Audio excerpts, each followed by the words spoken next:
Les combats linguistiques, le Manitoba connaît. Il faut rappeler qu'en 1979, une simple contravention a poussé la Cour suprême du Canada à invalider près de 4500 textes de loi rédigés uniquement en anglais.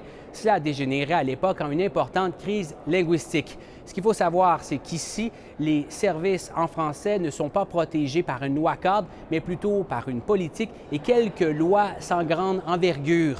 Longtemps, le premier ministre Greg Selinger, lui-même bilingue, a craint l'impact d'une loi cadre sur les services en français sur l'opinion publique anglophone. Néanmoins, il juge qu'aujourd'hui, en 2015, les choses ont changé.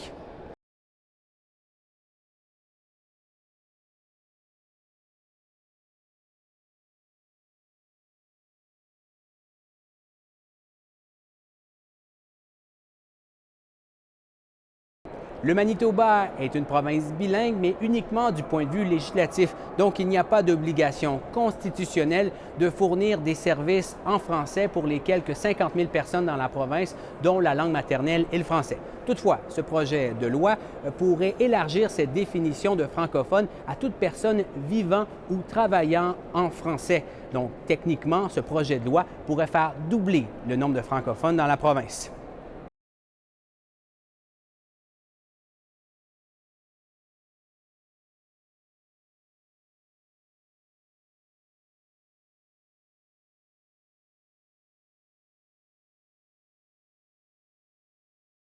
Une victoire importante donc pour les francophones, mais une question demeure. À moins de 5 mois des prochaines élections provinciales ici au Manitoba, est-ce que ce projet de loi aura le temps d'être adopté?